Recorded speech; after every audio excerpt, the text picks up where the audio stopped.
वडिलाच्या वाढदिवसाला त्याच्यात खिशातली नोट काढायची आणि पाकिटात घालून, to my dear daddy from your beloved son. ओ हो हो हो, काय डॅडी खुश, काय डॅडी खुश, काय डॅडी खुश. आता डॅडीला माहिती आहे नाही का की आई नोकरी जात नाही आणि कार्टही नोकरीला जात नाही, आणलं कुठून? इतका काय भोळा आहे का ते? काय हां, पण ते पाकिट घेतल्यानंतर वा वा वा वा वा वा वा, अरे काय वा, काय वा, काय, अरे आज तुम्ही आम्हाला 10 रुपये दिले, क्या बात आहे, क्या बात आहे, क्या बात आहे. हो अगं कळलं का, इकडे बाहेर तुझ्या मुलांनी मला 10 रुपये दिले. कुठून आणले हे विचारायचं नसतं. हां, रसहीन आहात, मुडद्यात मुडदे. हे असे प्रश्न विचारायचेच नसतात. वा वा वा वा वा वा वा वा वा, माझ्या बाळाने मला दिलं, माझ्या बाळाने मला दिलं. तसं देवाला देवाने दिलेलंच अर्पण करणं, त्याचंच त्याला देणं. म्हणून तुकोबाराय म्हणले, आता कशाने पूजा करू, कशात तू नाहीस, सगळं तुझंच आहे, सगळं तुझंच आहे. एक गंमत सांगू का व्यवहारातली. आता एकुलता एक मुलगा, ते म्हातारं वर गेल्यानंतर कोणाला ठेवून जाणार आहे? मी तुम्हाला खरं सांगतो, आहे ते कितीही मुलगा विरोधी वागू दे, पण शेवटी बाप त्याच्याकरताच ठेवून जातो. हे वस्तुस्थिती आहे. बाबा महाराज किती जरी गोड झाला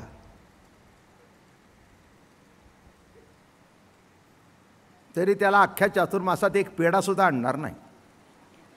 म्हणजे उद्यापासून बॉक्स तुम्ही आणावीत असं माझं म्हणणं नाही, बिलकुल नाही. म्हणजे मी खातही नाही. पण गंमत सांगितलं की महिनाभर तो रंजन करतोय, 1 महिनाभर ऐकताय आणि तो निघताना म्हणतोय, आमचे बाबा निघाले टाळ, कुठं आहे याला? म्हणजे कार्ट निंदा करताय, त्याच्या नावावर लाखोची इस्टेट ठेवतो. माझं बोलणं कळलं का?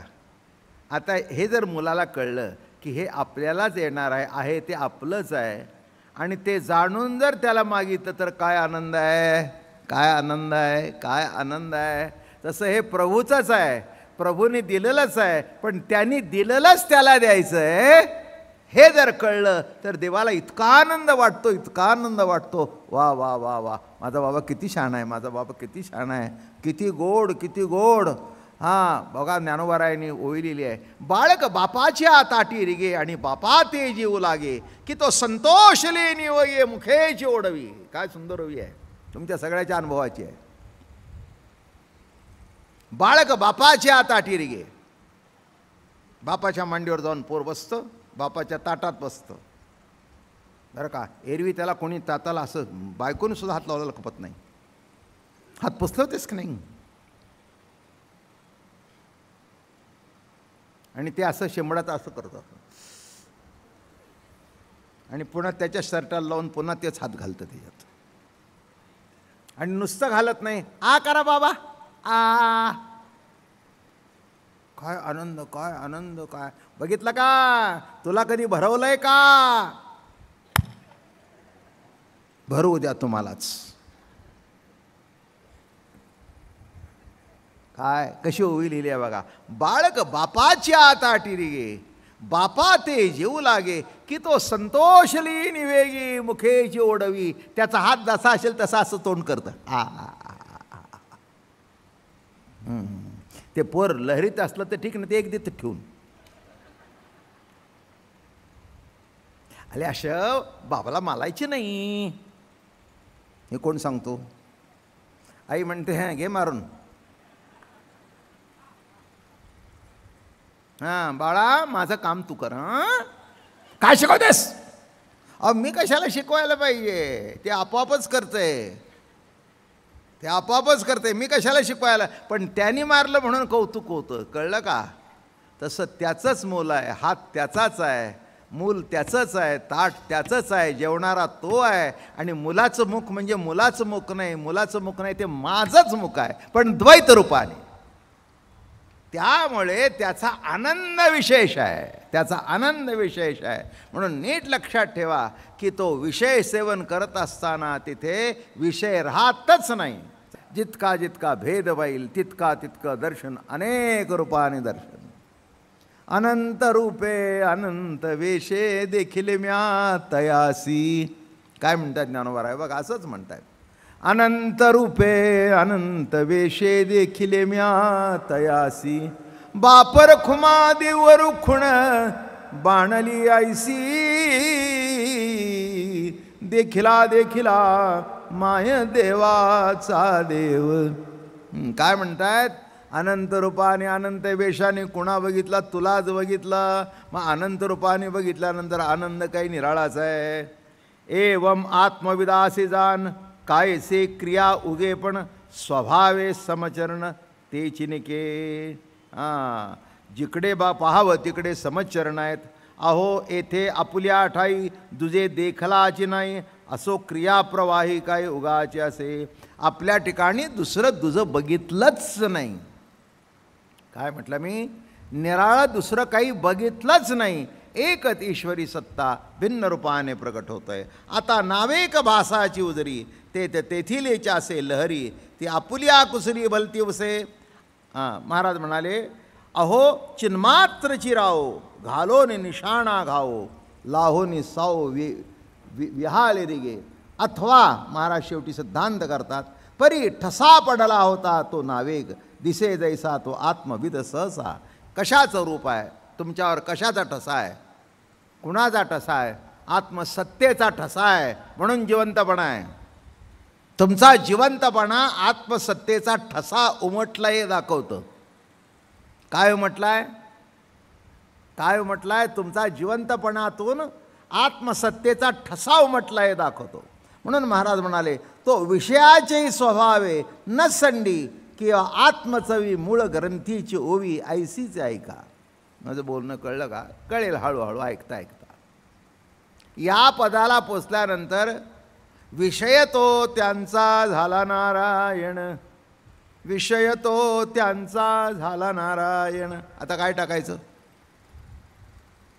बघा, एक अभंग सुंदर आहे, चांगला आठवला वेळेला. कासयाने पूजा करू केशराजा, हाची संदेह माझा फेडी आता. काय म्हणतायत? काय वाहू? जल वाहिलं तर जल तूच, वाहू दक्षिणा तरी धातू नारायण. अन्न परब्रह्म तुझे नाही. अरे सर्व तूच नटलेला आहे. इथून तिथून जर तूच नटलेला आहे तर तुला काय देऊ? काय देऊ? काय देऊ? काहीच द्यायचं नाही, तुझंच तुला द्यायचं.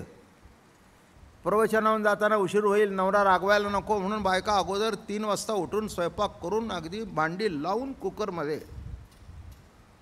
गरम गरम.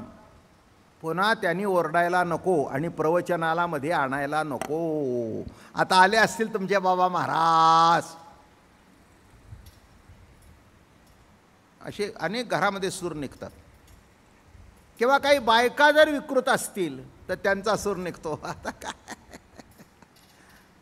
आता पोराबाळांच्या वाटणीला कसे येत आहे आता तुम्ही बाबा महाराज. माझं बोलणं कळलं का? असं दोन्ही आहे, दोन्ही आहे. तसं अष्टवक्र ऋषी आणि राजा जनक एवढा कारभार त्याला सांभाळायचा, कधीतरी 1-2 मिनटं उशीर व्हायचा. आणि उशीर झाल्यानंतर गंमत काय व्हायची? राजाने वाट बघायची. इथे ठकठक काय चाललंय?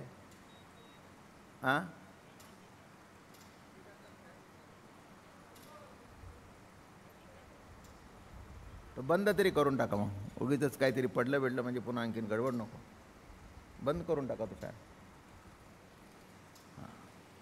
तेव्हा वाट बघायचे. म्हणजे अशी पोथी बिथी उघडलेली, अष्टवक्री गीता सुद्धा आहे बरं का. पोथी उघडलेली ने वाट बघायची. आता सुरुवात करायची. राजे आले का? नाही.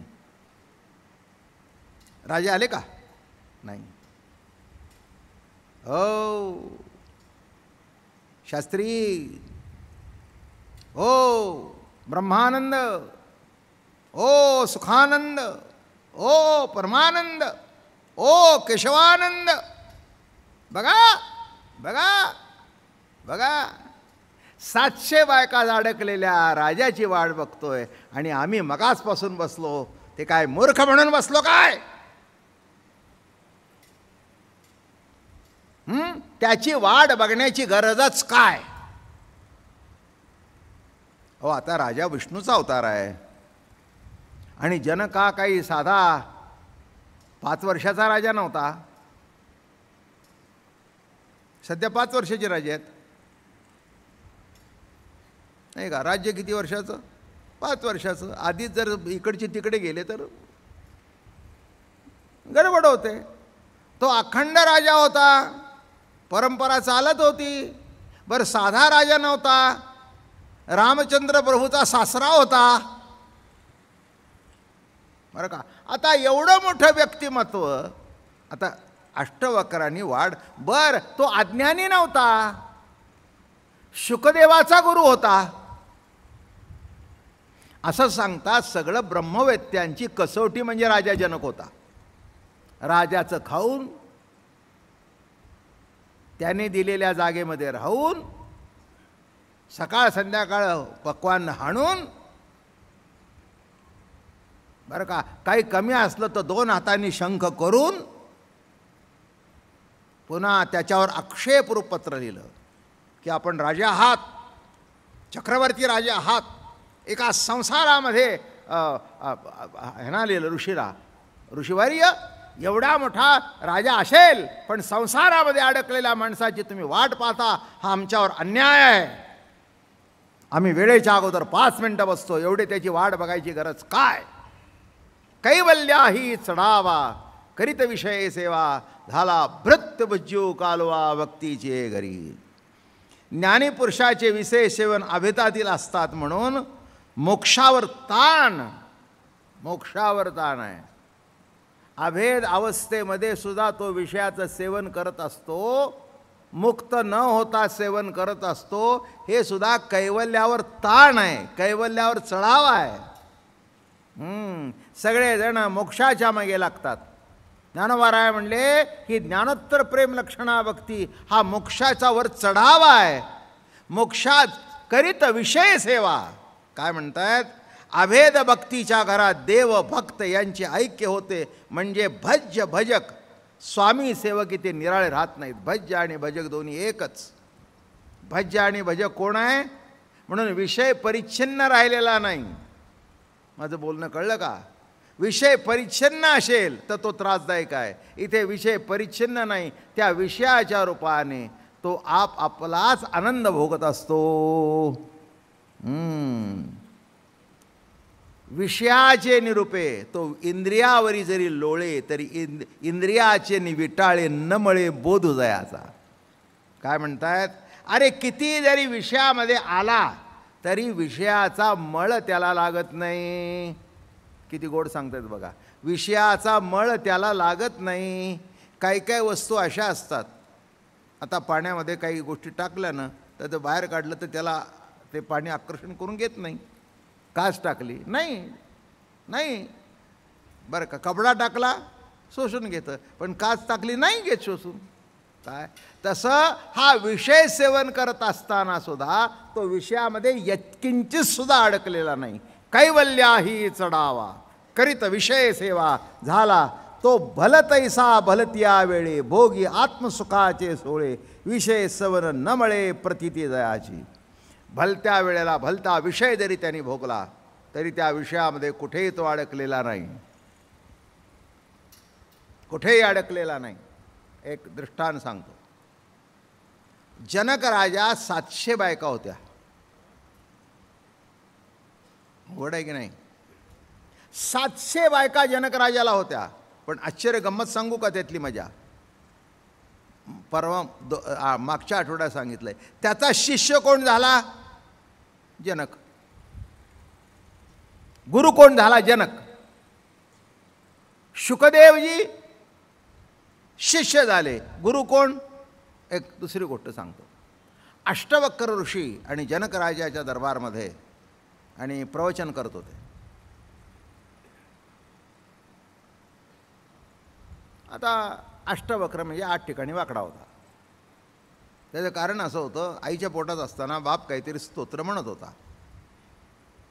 यांनी पोटातच बापाचं ऐकून अनेकाचं ऐकून पोटातल्या पोटात पाठ केलं होतं. ते बाप म्हणल्यावर हा हातून म्हणला तुमचं चुकलंय. चुकलंय म्हणल्याबरोबर मला म्हणतो चुकलंय. 8 ठिकाणी वाकडा, अष्टवक्र. इथेच सोडून द्या. राजा जनकाच्या दरबारमध्ये त्यांची प्रवचनं सुरू झाली. आणि मग आता अहो राजा काही फक्त प्रवचनच करत होता का? एवढा मोठा राज्याचा कारभार, घर बघणं, संसार बघणं, बायका सगळ्या 700, प्रपंच सांभाळणं, सैन्य बघणं, एवढं सर्व करून प्रवचनाच्या वेळेला हजर राहणं अवघड होतं. हां, अवघड होतं. म्हणून तुम्ही सगळे संसार टाकून इथे येता 1 तास. विशेष आहे. ब्रह्मचारी संन्यासी इथे आले असतं तर मला काही वाटलं नसतं, तेवढ्या करताच आले म्हणेल असतं.